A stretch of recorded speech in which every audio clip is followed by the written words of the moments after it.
Hello everyone, मैं Naeem Khan, assistant professor in geography, new professor academy YouTube channel पर आप सभी व्यूअर्स का स्वागत करता हूं। And I wish you all very happy new year. मैं विश करता हूं कि आपको आने वाले साल में आपका सपना पूरा हो जाए।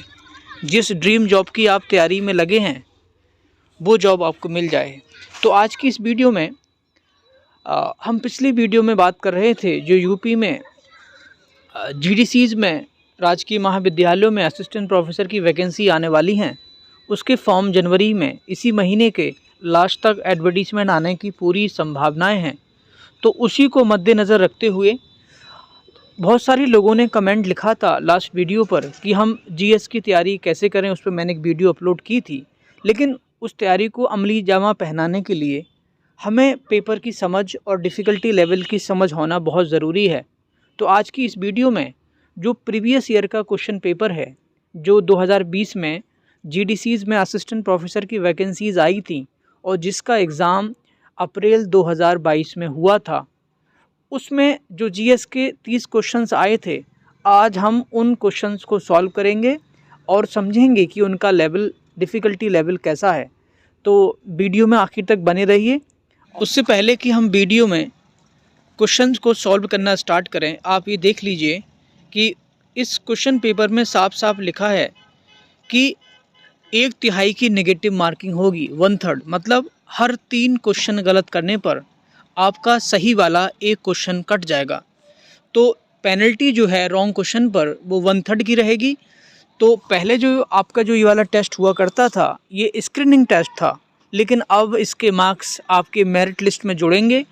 क्वेश्चन नंबर एक है, with reference to Marathas which of the following statements is are true. दो स्टेटमेंट दिए हैं। पहला स्टेटमेंट है Marathas collected revenue as chauth and sardeshmukhi. ये स्टेटमेंट ठीक है। मराठा जो थे वो दो तरीके के टैक्स, रेवेन्यू टैक्स जनरेट किया करते थे या कलेक्ट किया करते थे। स्टेटमेंट दूसरा है Maratha participated in the second battle of Panipat in 1761। ये ऑप्शन, ये वाला जो स्टेटमेंट है, स्टेटमेंट 2, ये गलत है, क्योंकि मराठाओं ने जो पार्टिसिपेट किया था वो पानीपत के बैटल, तीसरे थर्ड बैटल ऑफ पानीपत में पार्टिसिपेट किया था, ना कि सेकंड में। तो आपका जो आंसर होगा वो होगा A, only 1 is correct. Question number 2 पे बढ़ते हैं। क्वेश्चन नंबर 2 है, ancient monuments preservation act was passed during the tenure of which governor general. तो लॉर्ड कर्जन के टाइम में the ancient monuments preservation act pass किया गया था। इसी वजह से लॉर्ड कर्जन को एंशियंट जो मॉन्यूमेंट्स इंडिया में, उनका संरक्षक माना जाता है। इन्होंने ही शुरुआत की थी। Question number 3, which one of the following is not correctly matched. एक तरफ तो आपके कॉन्स्टिट्यूशन के फंडामेंटल राइट्स दिए हुए हैं और दूसरी तरफ उनसे संबंधित आर्टिकल्स दिए हुए हैं। तो पहला जो ए है आपका, राइट टू इक्वलिटी, आर्टिकल 14 से 18 तक राइट टू इक्वलिटी का मेंशन है कॉन्स्टिट्यूशन में, तो ये तो ठीक है। उसके बाद में बी है, राइट अगेंस्ट एक्सप्लॉइटेशन, आर्टिकल 20 से 22। ये ऑप्शन आपका गलत है, ये मैच गलत है, क्योंकि राइट अगेंस्ट एक्सप्लॉइटेशन जो है वो आर्टिकल 23 से 24 तक है, ना कि 20 से 22 तक। 20 से 22 तक जो आर्टिकल हैं, मतलब 19 से और 22 तक जो आर्टिकल्स हैं वो राइट टू फ्रीडम के अंतर्गत आते हैं। और जबकि right to religious freedom article 25 से 28 है, ये भी ठीक है। और right to cultural and educational freedom, ये आर्टिकल 29 से 30 हैं, ये भी ठीक है। तो जो मिस मैच है आपका, जो गलत मैच है, वो है बी। तो क्वेश्चन नंबर 3 का आंसर होगा आपका B. Question number 4, which one of the following is not correctly matched. एक तरफ माइंस हैं, दूसरी तरफ स्टेट का नाम है जहां वो लोकेटेड हैं। वेलाडीला मध्य प्रदेश, चिकमंगलौर कर्नाटका, मयूरभंज उड़ीसा, सिंहभूम झारखंड। तो ये तीनों आखिर वाले ठीक हैं। जो वेलाडीला माइन है वो मध्य प्रदेश में ना होकर छत्तीसगढ़ में स्थित है, इसलिए ऑप्शन ए जो है आपका वो मिसमैच्ड है, यही इसका आंसर है, ये करेक्टली मैच्ड नहीं है। Question number 5, average age of 50 students in a bus is 20 years. When the age of conductor is included, the age the average age is increased by 1 year, the age of conductor is. इसमें ये पूछ रहा है कि एक बस में 50 students बैठे हैं जिनकी एवरेज एज 20 साल है और कंडक्टर की एज उसमें ऐड कर दी जाए तो सभी की एवरेज एज 21 साल हो जाती है। तो ये बिल्कुल इजी क्वेश्चन है, इसमें आप पेन चलाने की ज़रूरत भी नहीं है। इसमें ऐसा समझिए कि 50 स्टूडेंट्स हैं, अगर 50 स्टूडेंट्स की 1 साल एवरेज एज बढ़ाई जाती है तो उसके लिए 50 साल आपको चाहिए, 50 साल तो ये हो गए। उसके बाद में सभी की जो 51 लोग हो जाएंगे उनकी 21 साल एवरेज एज हो जाएगी, 50 में 21 साल और ऐड कर दो तो आपका हो जाएगा 50 + 21 = 71 ईयर्स। तो कंडक्टर की एज होगी 71 वर्ष। आपका आंसर होगा A. Question number 6, with reference to fundamental rights which of the following statements is are correct. इसमें स्टेटमेंट पहला है article 19(1)(g of the constitution protects right of every citizen of India to practice an profession और बिजनेस। ये article बिल्कुल ठीक है statement. Article 19 में आपको मालूम है बहुत सारी फ्रीडम्स हैं, freedom of expression, freedom to move anywhere, freedom to choose any business any profession. तो ये सारी चीज़ें इसी में आती हैं।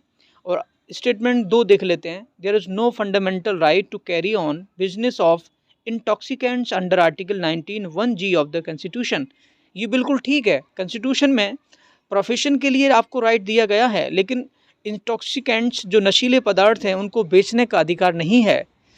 उसके लिए परमिट्स हैं, अलग प्रोविजंस हैं, लेकिन ऐसा राइट नहीं है। तो इसलिए ये स्टेटमेंट भी ठीक है। इस तरीके से क्वेश्चन नंबर 6 में दोनों ही स्टेटमेंट करेक्ट हैं। आपका आंसर होगा सी, बोथ 1 और 2। अब आते हैं क्वेश्चन नंबर 7 पर। क्वेश्चन नंबर 7 है, given below are 2 statements, one is labelled as assertion and the other is labelled as reason R. तो एजर्शन इसमें है river Narmada makes delta at its mouth. ये जो एजर्शन है ये रॉन्ग है, क्योंकि आपको मालूम है, अगर आपने एनसीईआरटी पढ़ी हो ज्योग्राफी की, तो नर्मदा क्या है, ये अरेबियन सी में वाटर डिस्चार्ज करती है, इसलिए ये कोई डेल्टा नहीं बनाती बल्कि एस्चुरी बनाती है। तो आपको मालूम है, आप पढ़ लें डिटेल में कि एस्चुरी और डेल्टा में क्या डिफरेंस होता है। तो ये स्टेटमेंट तो गलत है। अब रीज़न देखते हैं, it flows through a rift valley. ये ठीक है, नर्मदा रिफ्ट वैली के बीच में बहती है। आपको मालूम है कि सतपुड़ा और विंध्याचल जो रेंज के बीच में रिफ्ट है, उस रिफ्ट में नर्मदा नदी बहती है और अरेबियन सी में अपना वाटर डिस्चार्ज करती है। तो जो स्टेटमेंट 2 है, रीज़न है, वो ठीक है। तो इसका आंसर होगा A is false but R is true, मतलब ऑप्शन डी इसका होगा करेक्ट। क्वेश्चन नंबर 7 का आंसर होगा डी। अब आते हैं अपने क्वेश्चन नंबर 8 पर। Who among the following has been appointed as India's new director general of military operations. तो ये जैसा कि आपको मालूम है, ये एग्ज़ाम 2022 में हुआ था, तो इसकी जो करंट अफेयर्स है वो 2020-21 की है। तो इसका आंसर है B S Raju. B S Raju को उस वक्त new director general of military operation appoint किया गया था। क्वेश्चन नंबर 9 है, which one of the following rivers originate from the sacred tank of Multai. ये जो तापी रिवर है ये छत्तीसगढ़ के मुल्ताई टैंक के पास से ओरिजिनेट होती है, तो इसका आंसर डी होगा, ताप्ती। क्वेश्चन नंबर 10 ये रीजनिंग का क्वेश्चन है। इसमें कहा गया है, tree is related to root as smoke is related to which of the following. जिस तरीके से ट्री मतलब पेड़ जड़ से संबंधित है, उसी तरीके से धुआं किससे संबंधित है। ऑब्वियस है, इसका आंसर होगा फायर। फायर से धुआं निकलता है तो इससे संबंधित है, इसका आंसर होगा सी। क्वेश्चन नंबर 11, इसमें लिस्ट 1 और लिस्ट 2 है। लिस्ट 1 में कुछ टर्म्स दिए हैं और उस लिस्ट 2 में उससे संबंधित सही चुनना है उसमें से हमको। तो पहला है एक्वाकल्चर। एक्वाकल्चर मतलब होता है फिशरीज़, मतलब मछली पालन। तो ए का होगा 4। इसमें ए का 4 2 जगह पर है ऑप्शन में, तो हम देखते हैं बी को। फ्लोरिकल्चर, फ्लोरिकल्चर का मतलब होता है फ्लावर्स का उत्पादन करना, मतलब 3 फ्लावर्स। और सेरीकल्चर, सेरीकल्चर का मतलब होता है सिल्क का प्रोडक्शन करना, तो ऑप्शन सी है, मतलब एक्वाकल्चर। एक्वाकल्चर का fisheries 4, floriculture 3, okay, sericulture 1 silk production और विटिकल्चर ग्रेप्स का प्रोडक्शन। तो इस तरीके से ये मैच होगा। आपका क्वेश्चन नंबर 11 का जो आंसर होगा वो होगा डी। नेक्स्ट क्वेश्चन पे आते हैं। Reference to entropy when energy of the system increases which one of the following statements will be correct. Entropy का मतलब जो होता है उसका मतलब होता है वोलेटिलिटी बढ़ना किसी पदार्थ की, या उसमें डिस्टर्बेंस बढ़ना। तो अगर किसी पदार्थ की जब हम उसमें टेम्परेचर बढ़ाते हैं, उसकी एनर्जी लेवल बढ़ाते हैं, तो इंट्रोपी भी बढ़ती है। तो इसका जो आंसर होगा स्टेटमेंट ए करेक्ट होगा, इंट्रोपी ऑफ सिस्टम इंक्रीजेस। ये दूसरा स्टेटमेंट है इंट्रोपी ऑफ सिस्टम डिक्रीजेस, नहीं, एनर्जी का लेवल बढ़ाने पर इंट्रोपी का लेवल बढ़ता है, ना कि घटता है। तो इसका होगा आंसर ए। क्वेश्चन नंबर 12 का आंसर होगा A, only one. Which one of the following pairs is not correctly matched. ये करंट अफेयर से क्वेश्चन था। इसमें एंटीलिया दिया है, एंटीलिया मुकेश अंबानी से संबंधित है, ठीक है। जसप्रीत बुमराह, संजना गणेश, जसप्रीत बुमराह की वाइफ का नाम संजना गणेश है, ये भी सही है। और नोवावैक्स कोविड-19 की वैक्सीन का नाम था, ये भी ठीक है। और इंदु मल्होत्रा विमेंस क्रिकेट, नहीं, Indu Malhotra former supreme court की जज थी। तो इसमें जो आपका आंसर होगा क्वेश्चन नंबर 13 का डी होगा, ये मिसमैच है। क्वेश्चन नंबर 14 पे आते हैं। Which one of the following numbers will replace. इसमें in the figure given below, ये 3 तरह के आपके डायग्राम बने हैं ट्रायंगल जैसे। इसमें देखिए, पहला आप इस तरीके से सॉल्व कर सकते हैं, जैसे नीचे लिखा हुआ है 24, ऊपर लिखा है 22। 24 को 22 से प्लस कर दें तो कितना होगा 46। जो लेफ्ट हैंड साइड पे एरो निकला है उसमें 46 है, यही इसका, इसी प्लेनेट से ये होना है। इधर देखिए दूसरे में 27 + 42 = 69। इसी तरीके से इसमें क्या है 72, 79 ऑलरेडी दिया हुआ है, 38 है, नीचे क्वेश्चन मार्क के क्या आएगा। तो अगर हम 79 पाने के लिए 38 को 41 में प्लस करेंगे तो कितना हो जाएगा 79। तो इसका आंसर होगा यहाँ पे क्वेश्चन मार्क की जगह पे आएगा 41, आंसर बी होगा। क्वेश्चन नंबर 15 है। The ratio of boys and girls in a school from 2017 to 2020 are given below. तो ये क्वेश्चन आप कर लें, अगर जिससे रेशियो वाले कैलकुलेशन बेहतर तरीके से आता हो तो इसको आप सॉल्व करें क्वेश्चन नंबर 15 को। उसके बाद में कमेंट बॉक्स में इसका आंसर ज़रूर लिखें, ये आपके लिए होमवर्क है। क्वेश्चन नंबर 16 है। विच of the following institutes has opened new drone research centre recently. तो न्यू रिसर्च सेंटर उस वक्त खुला था, वो आईआईटी रुड़की में खुला था। तो इसका आंसर होगा B, IIT Roorkee. Question number 17, ये रीजनिंग का क्वेश्चन है, स्कॉटलैंड लिखा हुआ है। स्कॉटलैंड के लिए इन्होंने नंबर असाइन किए हैं 1 से लेकर 8 तक। तो इस तरीके से ही होगा, इस तरीके के जो क्वेश्चन आते हैं एक्चुअली वो नंबरिंग ली होती है हर लेटर की, लेकिन ये ऐसे नहीं है। इसमें क्या है, जो लोन लिखा हुआ है और फिर लॉर्ड्स लिखा हुआ है, फिर डैन लिखा हुआ है, फिर सन लिखा हुआ है, तो इन चारों वर्ड्स में सारे लेटर्स इस्तेमाल हो गए हैं। स्कॉटलैंड में जो लेटर्स यूज़ हुए हैं सिवाय एक लेटर के, वो है सी। तो अब ये देखो कि कौन कौन से इनकी जगह पर नंबर इस्तेमाल किए गए हैं इन चारों वर्ड्स में लेटर की जगह पर। तो 6 नंबर के अलावा सभी नंबर्स का इस्तेमाल यहाँ पे कर लिया गया है। इसका मतलब कि आपका आंसर होगा सी का कोड होगा 6। इसमें है लिस्ट 1 है, लिस्ट 2 है, उसको मैच करना है। तो ऐसे करते हैं। फ्रियोन क्या होता है? फ्रियोन रेफ्रिजरेटर में इस्तेमाल होने वाली गैस का नाम है। तो ये जो ए है वो 3 से मैच होगा। ए का 3 कहाँ पर है? एक ही जगह पर है, ऑप्शन ए में। तो ये तो वैसे ही आंसर हो गया, लेकिन फिर भी हम देख लेते हैं। तो फ्रियोन रेफ्रिजरेटर 3, ए का 3। वाटर गैस मतलब hydrogen and carbon monoxide. Rocket fuel किसे बोलते हैं? लिक्विड हाइड्रोजन को। और सोल्डर मतलब 2, टिन एंड लेड। आपका क्वेश्चन नंबर 18 का जो आंसर होगा ए। क्वेश्चन नंबर 19, इसमें लिस्ट 1 और लिस्ट 2 है। तो देखते हैं चैलेंजर डीप कहाँ पाई जाती है? नॉर्थ ईस्ट पैसिफिक ओशन में। तो ए का 4 दो जगह पर है। नेक्स्ट देखते हैं डोल्फिन राइज पाई जाती है नॉर्थ अटलांटिक ओशन में। बी का 3 भी दो जगह पर है। चैलेंजर राइज कहाँ पाई जाती है? चैलेंजर राइज पाई जाती है साउथ अटलांटिक ओशन में। सी का 2। और उसके बाद में चैगोज रिज पाई जाती है इंडियन ओशन में। तो आपका आंसर होगा B.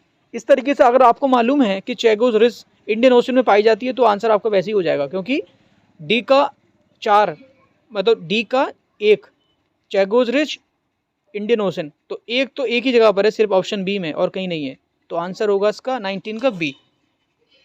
Which among following were associated with the formation of Swaraj party. Swaraj party के फॉर्मेशन से निम्नलिखित में से कौन संबंधित हैं? तो इसमें सुभाष चंद्र बोस नहीं थे, CR दास थे, जवाहरलाल नेहरू नहीं थे, मोतीलाल नेहरू थे। तो इसमें 2 और 4 कहाँ पर है? ऑप्शन नंबर 1 में। तो क्वेश्चन नंबर 20 का आंसर होगा option number A. Hydrogen fuel cell vehicles produce which one of the following chemicals as exhaust. तो जो हाइड्रोजन फ्यूल सेल व्हीकल्स होते हैं जिसमें हाइड्रोजन फ्यूल की तरह इस्तेमाल होती हैं सेल्स, उसमें जो एग्जॉस्ट निकलता है वो वाटर निकलता है। आंसर होगा बी। 21 का आंसर होगा B, water. Question number 22, given below are 2 statements, one is labelled assertion and other is labelled as reason. Assertion है बलबन वॉज मेंबर ऑफ तुर्काने चहलगानी, ये सही है।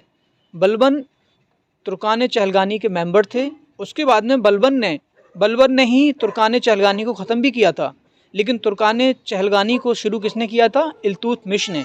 तो ये ऑप्शन एजर्शन ठीक है। और रीज़न क्या है? He secured very important place due to his calibre, ये गलत है। आर आपका गलत है, तो इसमें आंसर होगा A is true but R is false. A is true, R is false. Question number 22 का आंसर होगा C. Question number 23, Zulu tribes are found in which of the following countries. तो Zulu tribe है वो south Africa में पाई जाती है। तो उसका निवास स्थान क्या है? South Africa. तो आंसर आपका 23 का होगा D. Question number 24, most of desert plants bloom during the night time because. इसमें कहा है कि जो मरुस्थलीय क्षेत्र में फूल पाए जाते हैं वो रात के समय खिलते हैं। तो उसके पीछे रीज़न क्या है? पहला दिया है इन्होंने, their blooming is controlled by low temperature, गलत है। ऑप्शन नंबर बी है, they are sensitive to the phases of moon, ये भी गलत है। ऑप्शन नंबर सी है, desert insects eat away flowers during day time, ये भी गलत है। The desert insects are active during the night, ये सही है। क्योंकि जो पॉलिनेशन का प्रोसेस होता है उसके लिए उसमें जो इंसेक्ट्स होते हैं वो काफ़ी इंपॉर्टेंट रोल अदा करते हैं। तो डेजर्ट में दिन के समय टेम्परेचर ज़्यादा रहता है, इसलिए जो इंसेक्ट्स होते हैं डेजर्ट एरिया में वो नाइट के समय एक्टिव रहते हैं। तो इसमें इसका फैक्टली जिम्मेदार फैक्टर क्या है? डी। क्वेश्चन नंबर 24 का आंसर होगा D. Question number 25, which of the following countries is not part of Quad group. तो आपको मालूम है क्वेड ग्रुप में 4 कंट्री हैं, कौन कौन सी?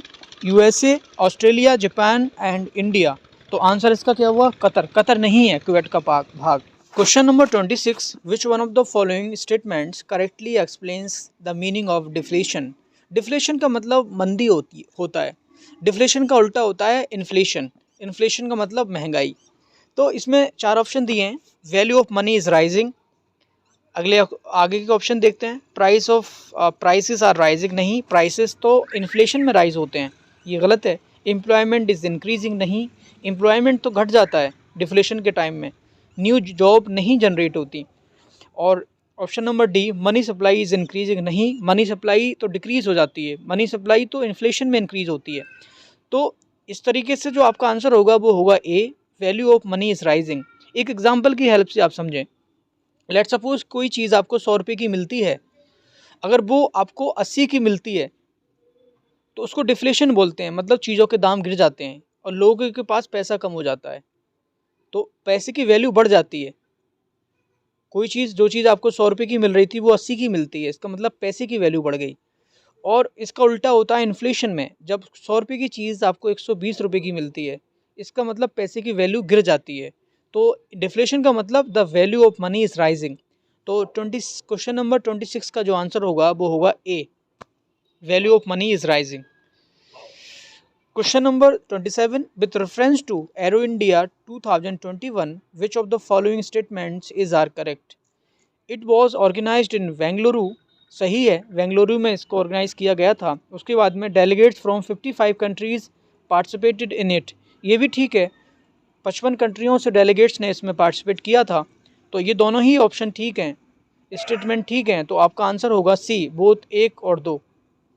क्वेश्चन नंबर 28, इसमें लिस्ट 1 और लिस्ट 2 है, उसको मैच करते हैं। लिस्ट 1 में acid present in the gastric juice, जो स्टोमक में हमारे जूसेस पाए जाते हैं उसमें कौन सा एसिड होता है? उसमें होता है हाइड्रोक्लोरिक एसिड। दो मतलब ए का दो जगह पर है। आगे देखते हैं compound present in bones. Bones में जो कंपाउंड प्रेजेंट होते हैं वो होते हैं कैल्शियम फॉस्फेट के, तो इसका 3 होगा, 3 भी दो जगह पर है।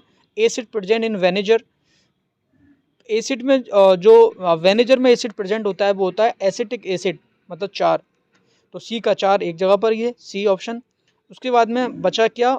सोरिंग ऑफ मिल्क, दूध के खट्टे होने में जिम्मेदार एसिड कौन सा है? लैक्टिक एसिड, एक। तो इस तरीके से आपका जो आंसर होगा वो होगा सी। क्वेश्चन नंबर 28 का आंसर होगा C. Question number 29, consider following statements as select the correct answer using codes given below. पहला स्टेटमेंट है there are 1028 version in the Rigveda. इसमें एक्चुअली वर्जन नहीं है, इन्होंने वर्जन लिखा है, ये हिम्स हैं, मतलब श्लोक हैं। ऋग्वेदा में 1028 श्लोक्स हैं, ये ठीक है। उसके बाद में दूसरा, ऋग्वेदा इज नोन एज अष्टक। ऋग्वेदा को अष्टक जाना जाता है क्योंकि ऋग्वेद को 8 भागों में विभाजित किया गया है और हर एक अष्टक को फर्दर 8 भागों में विभाजित किया गया है, सब भागों में। इसका मतलब ऋग्वेदा में टोटल जो भाग है वो 64 हैं, 8 × 8। तो ये दोनों ही स्टेटमेंट ठीक हैं, लेकिन इन्होंने पीसीएस ने गलती की है कि ये वर्जन नहीं है, हिम्स हैं और श्लोका जिसको बोलते हैं। तो इस तरीके से ऑप्शन 1 और 2 दोनों ही ठीक हैं। तो 29 क्वेश्चन का आंसर होगा C. Last question, question number 30, which of the following is not correctly matched. तो इसमें आर्टिकल 52 इलेक्शन ऑफ प्रेसिडेंट नहीं, आर्टिकल 52 प्रेसिडेंट्स के इलेक्शन से संबंधित नहीं है। इसमें आर्टिकल 55 है जो प्रेसिडेंट के इलेक्शन से संबंधित है, तो इसमें पहला ही गलत है, यही इसका आंसर होगा। लेकिन अगले देखते हैं, आर्टिकल 51A फंडामेंटल ड्यूटी से संबंधित है, ठीक है। आर्टिकल 154 ये एग्जीक्यूटिव पावर्स ऑफ स्टेट से संबंधित है और आर्टिकल 165 ये एडवोकेट जनरल ऑफ स्टेट से संबंधित है। बाकी के तीनों ठीक हैं, जो ऑप्शन ए है यही गलत है, यही इसका आंसर होगा। क्वेश्चन नंबर 30 का आंसर होगा ए। तो ये 30 क्वेश्चन थे जो हमने सॉल्व किए। इससे आपको मालूम पड़ा होगा कि किस लेवल के क्वेश्चंस आते हैं। तो आपको मैं इन क्वेश्चंस को पढ़ के यही कहूँगा कि इसमें जो क्वेश्चंस का लेवल है वो मॉडरेट है, इतना इजी भी नहीं है और इतना मुश्किल भी नहीं है। करंट अफेयर आपने देखी, रीजनिंग के लेवल क्वेश्चन देखे, मैथ के कैलकुलेशन भी देखे बेसिक आपने। तो ये आपके 30 क्वेश्चन थे प्रीवियस क्वेश्चन पेपर के। तो इस आज की इस वीडियो में मैं यही 30 क्वेश्चन सॉल्व करके दिखाना चाहता था। अगर आपको वीडियो पसंद आई हो तो वीडियो को लाइक करें, चैनल को सब्सक्राइब करें। तो मिलते हैं फिर किसी नई वीडियो में, तब तक के लिए thank you so much for watching.